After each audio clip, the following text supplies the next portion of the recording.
আসসালামু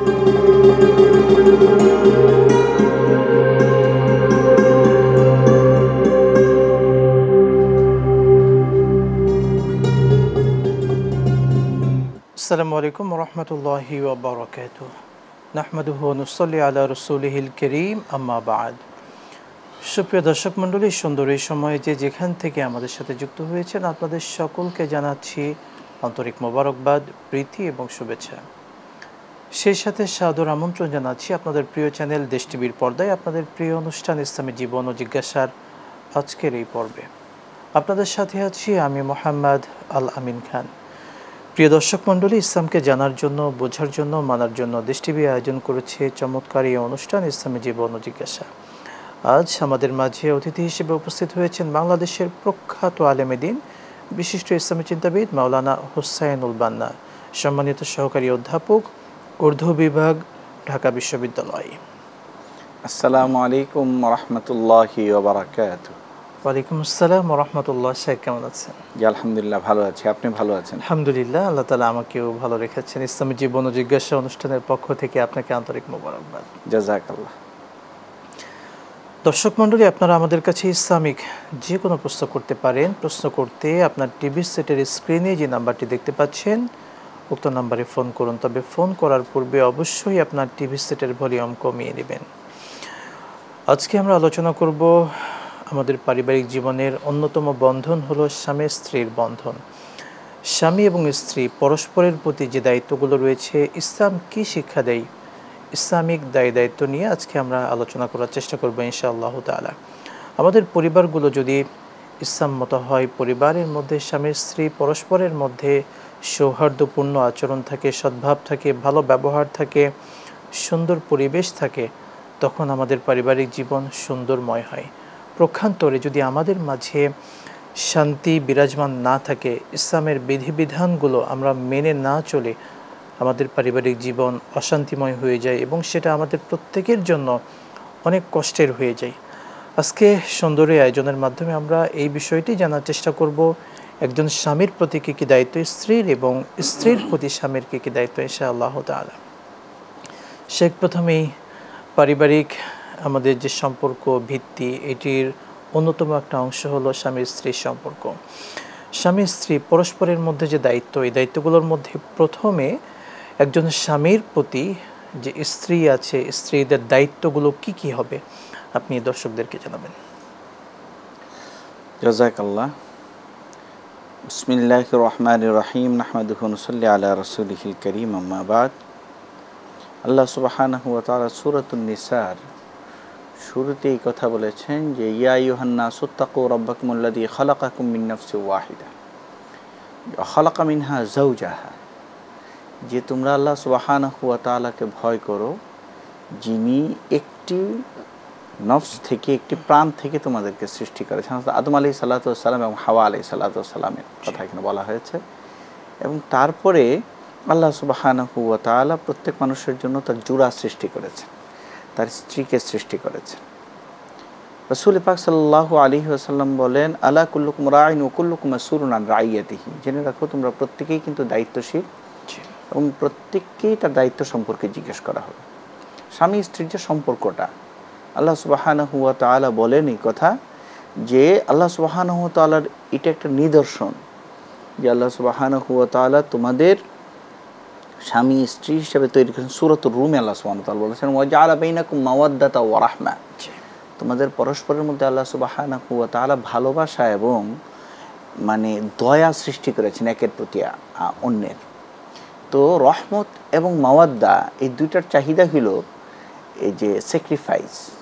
কারো প্রতি আপনার ভালোবাসা এবং দয়া ততক্ষণ পর্যন্ত আসবে না যতক্ষণ পর্যন্ত আমরা বৈবাহিক জীবনটাকে স্যাক্রিফাইসের পর্যায়ে নিয়ে যাব। রাসূল পাক সাল্লাল্লাহু আলাইহি ওয়াসাল্লামের কাছে একদিন এক সাহাবী আসলেন আর বললেন, রাসূল আমার স্ত্রীর এই দোষ এই দোষ এই দোষ বলছিলেন।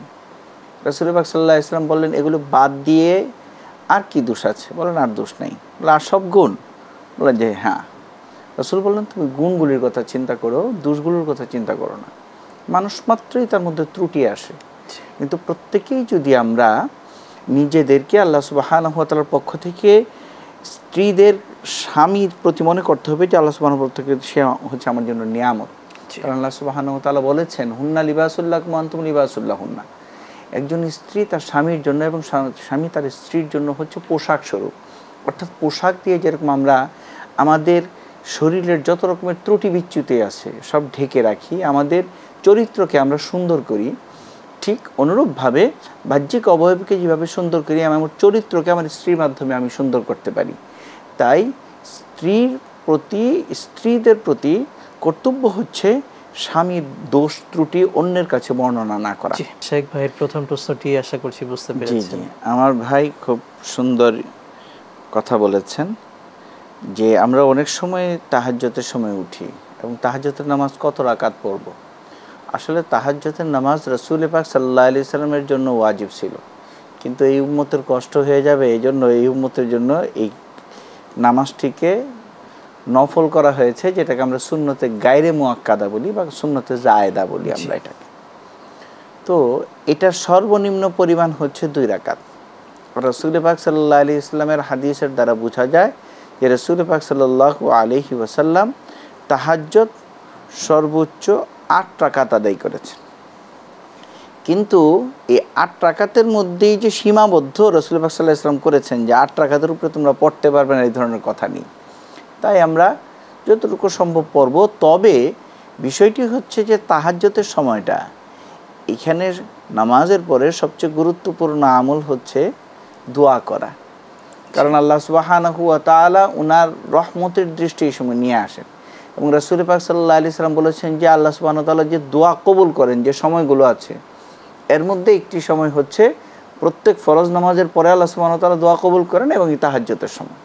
তো সুতরাং আমরা এই সময় যদি দোয়ায় লিপ্ত হয়ে যায় 8 রাকাত পড়ার পরে, নামাজের চেয়ে অন্য নফল নামাজের চেয়ে এইটা উলামা ইকরাম বলেন এটা শ্রেষ্ঠতর আমল হবে। রাসূল পাক সাল্লাল্লাহু আলাইহি ওয়াসাল্লামের সুন্নাহ এটি যে রাসূল পাক সাল্লাল্লাহু আলাইহি ওয়াসাল্লাম 8 রাকাত পড়ে, সাধারণত রাসূল পাক সাল্লাল্লাহু আলাইহি ওয়াসাল্লাম বেতরের নামাজ তাহাজ্জুদের সময় পড়তেন, এরপরে রাসূল পাক সাল্লাল্লাহু আলাইহি ওয়াসাল্লাম দোয়া করতেন।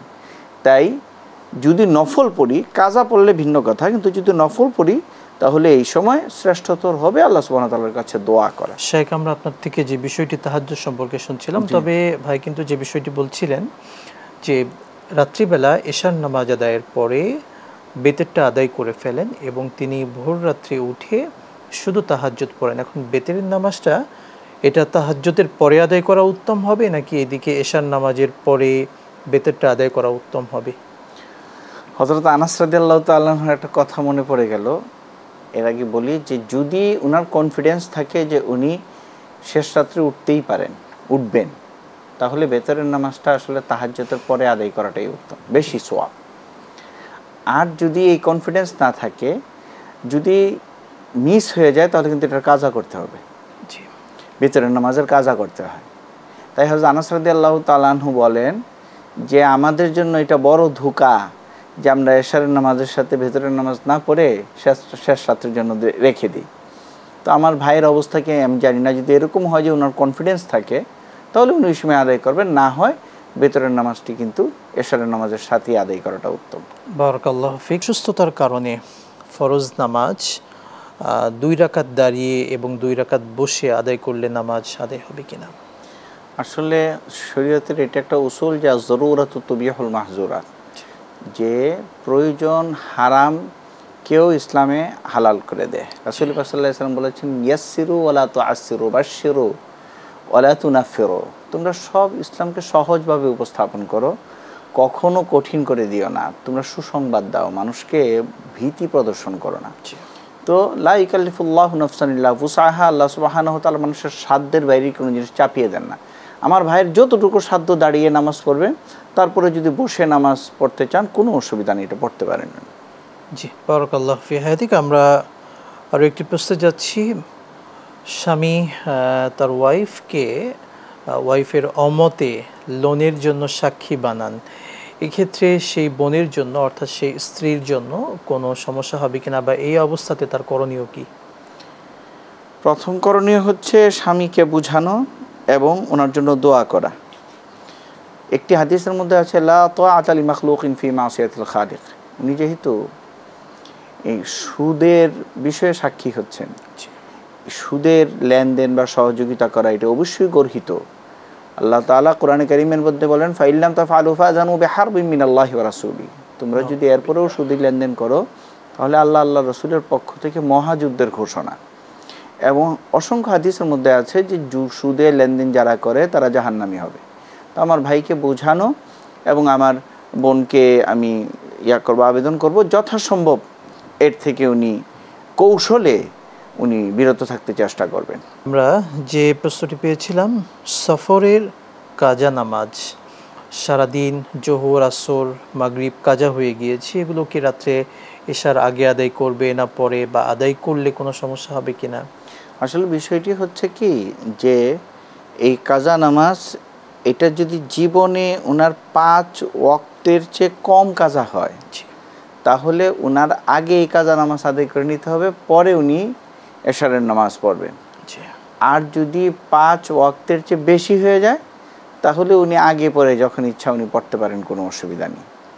তো আমার বোনকে আমি উদ্বুদ্ধ করব যে উনি এশারের নামাজটি আদায় করে, যদি 5 ওয়াক্তের বেশি হয়ে থাকে ওনার, তারপরে উনি কাজা নামাজ আদায় করবেন। জি, বারাকাল্লাহ। সেই সাথে আরেকটি বিষয় বোনকে বলতে চাই, আমরা সফররত অবস্থাতেই চেষ্টা করব নামাজটা আদায় করে ফেলার, কারণ আল্লাহ সুবহানাহু ওয়া তাআলা তো আমাদের জন্য সহজ করেছেন, 4 রাকাত বিশিষ্ট নামাজকে 2 রাকাত করে দিয়েছেন। অবশ্যই এই জন্য সফররত অবস্থাতেই আমরা অজু করে অথবা অজু করতে না পারলে তায়াম্মুম করে হলেও কিন্তু আমরা যখন নামাজের সময় হয়ে যাবে আমরা কিন্তু সালাতটা আদায় করতে পারি।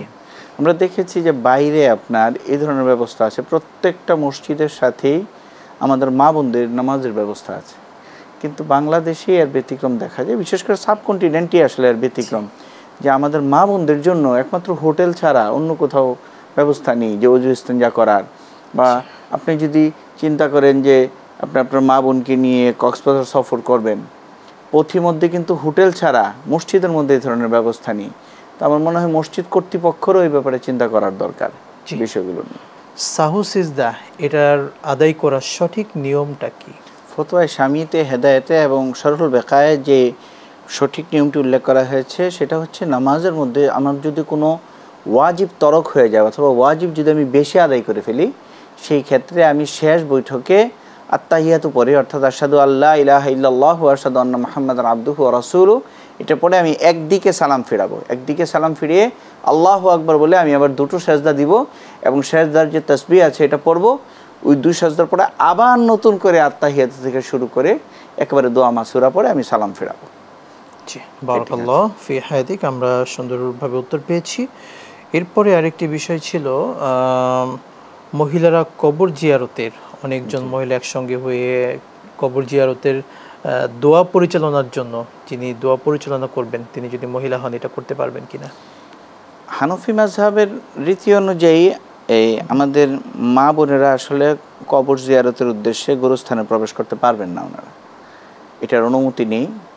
এই ক্ষেত্রে হাদিসে বলা হয়েছে যে আমাদের মা বোনদের মন নরম থাকে, কবরের সামনে যে ওনারা জাজা ফাজা বেশি করেন, হাই হুতাশ বেশি করেন, এই জন্য এটা অনুমতি নেই। হ্যাঁ, কবর গুরুস্থানের বাইরে থেকে যদি ওনারা এটা করেন এবং এখানে যদি কেবল নারীদেরই মজলিস থাকে তাহলে সেই ক্ষেত্রে কোনো অনুমতি নেই। অথবা যদি এরকম পুরুষ লোক থাকে যার কবর জিয়ারতের দোয়া বা যতটুকু জরুরত করার জন্য, পরিচালনা করার সেই যোগ্যতা না থাকে, তাহলে আমাদের মা বোনেরা মুহাররামাত যদি হয় তাহলে এটা করতে পারবেন মুহাররামাতের মজলিসে।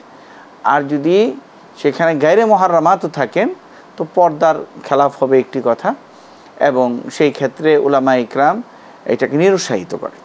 জি, মোট কথা মহিলাদেরকে কবর জিয়ারত থেকে নিরুৎসাহিত করা হয়েছে। জি জি। বিতির নামাজের পরে অনেকে বলে থাকেন যে 2 রাকাত অতিরিক্ত নফল নামাজ আদায় করতে হয়, তো এই অতিরিক্ত 2 রাকাত নফল নামাজ আদায়ের ফজিলতটা কি আপনি জানাবেন? সবচেয়ে বড় ফজিলত হচ্ছে এটি যে এটা সুন্নত। রাসূল পাক সাল্লাল্লাহু আলাইহি ওয়াসাল্লাম এই 2 রাকাত নামাজ আদায় করতেন এবং এই 2 রাকাত নামাজ বসে আদায় করতেন রাসূল।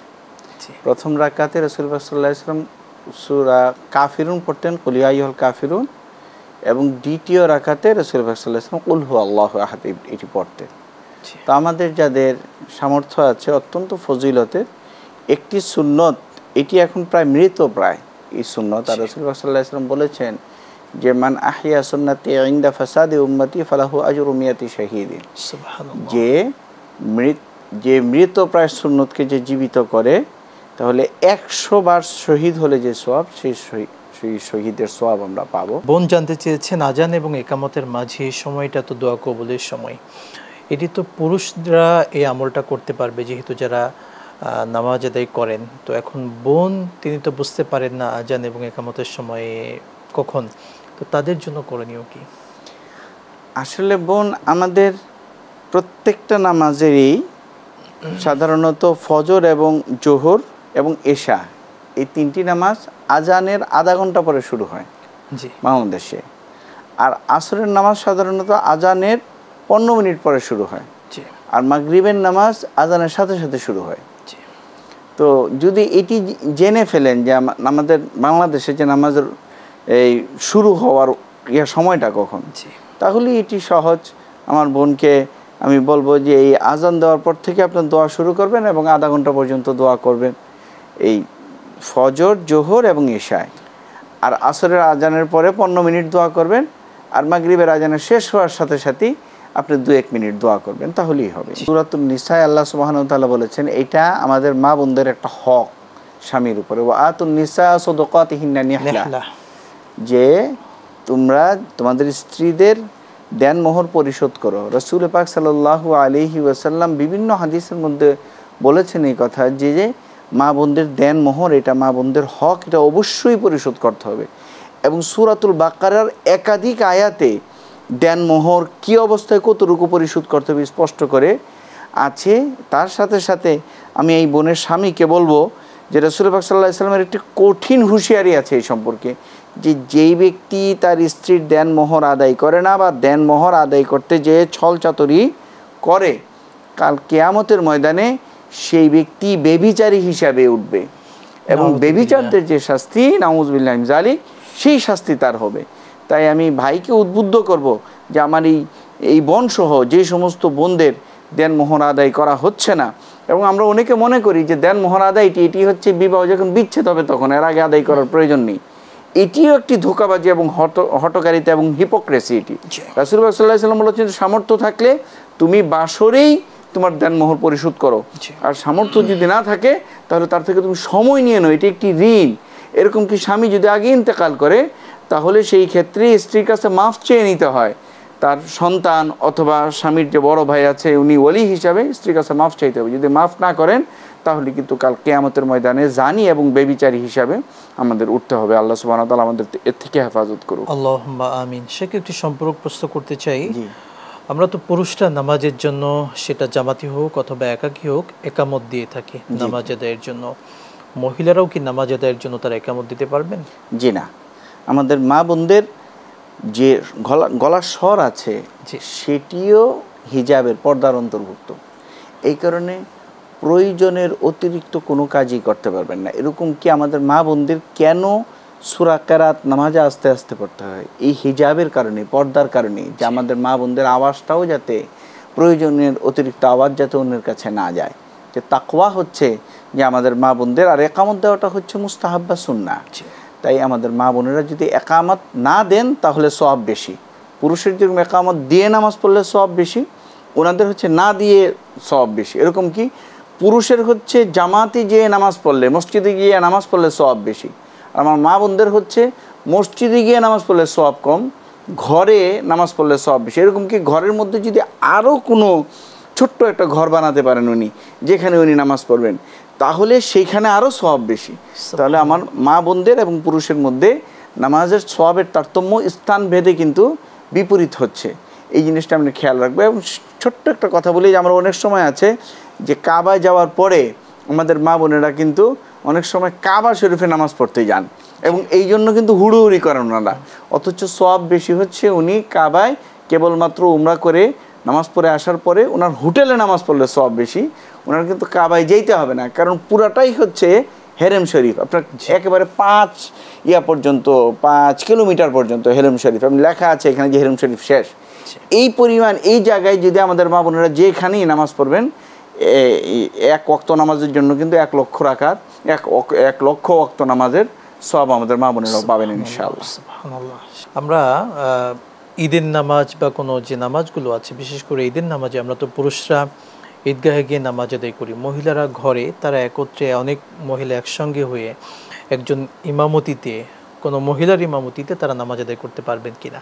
হানফি মাযহাব এটা জায়েজ নেই, কিন্তু আইমায়ে সালাসা যে আছেন, 3 মাযহাব যে আছেন, ওই মাযহাব অনুযায়ী এটা জায়েজ আছেন। এবং ওনারা হযরত আয়েশা রাদিয়াল্লাহু তাআলা আনহার একটা হাদিস দিয়ে ওনারা দলিল উপস্থাপন করেন, যেখানে হযরত আয়েশা রাদিয়াল্লাহু তাআলা আনহা মহিলাদেরকে নিয়ে ওনার ঘরে নামাজ পড়েছিলেন, রাসূল পাক সাল্লাল্লাহু আলাইহি সাল্লাম নিষেধ করেন নাই। কিন্তু আমরা বলি যে এটা ছিল ইবতেদাই ইসলামী, অর্থাৎ ইসলামের শুরু যুগের একটি ঘটনা।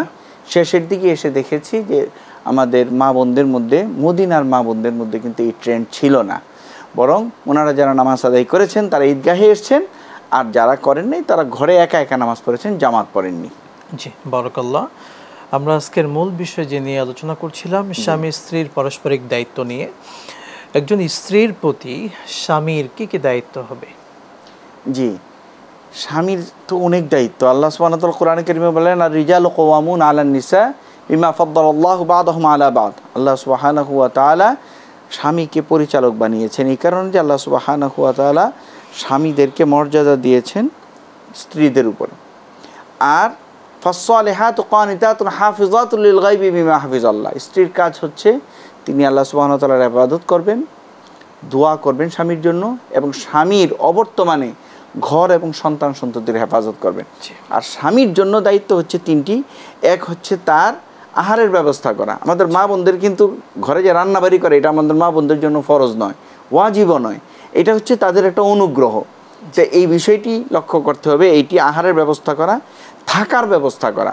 এরকম কি আমার মা বোনদের জন্য এরকম একটা রুম দিতে হবে যে রুমে কেবল তারই জিনিসপত্র থাকবে, এবং সেই বের হলে রুমে যদি তালা মেরে যেতে চায় সে তালা মেরে যেতে পারবে, এবং স্বামী ছাড়া এই রুমের তল্লাশি করার অধিকার কারো নেই, শ্বশুর শাশুড়িরও নেই। আর 3 নাম্বার হচ্ছে তাকে সুন্দর পোশাকের ব্যবস্থা করতে হবে সাধ্য অনুযায়ী। এই 3টি জিনিস স্বামীর জন্য অত্যন্ত জরুরি। এবং তার সাথে সাথে সে যদি অসুস্থ হয়ে যায় তাকে সেবা করা, এবং স্বামীও যদি অসুস্থ হয়ে যায় স্ত্রীর সেবা করা। পারস্পরিক যে সম্পর্কগুলো, আমরা যদি রাসূল পাক সাল্লাল্লাহু আলাইহি ওয়াসাল্লামের সিরা পড়ি তাহলে কিন্তু আমরা দেখতে পাবো যে খাদিজার সাথে রাসূল পাক সাল্লাল্লাহু আলাইহি ওয়াসাল্লামের সম্পর্ক কেমন ছিল, হযরত আয়েশা রাদিয়াল্লাহু তাআলা আনহার সাথে সম্পর্ক ছিল। এই সিরাত থেকে কিন্তু আমরা শিক্ষা লাভ করতে পারি। কিন্তু আমাদের জন্য একটা আফসোসের বিষয় হচ্ছে যে আমরা সিরাত পড়ি না।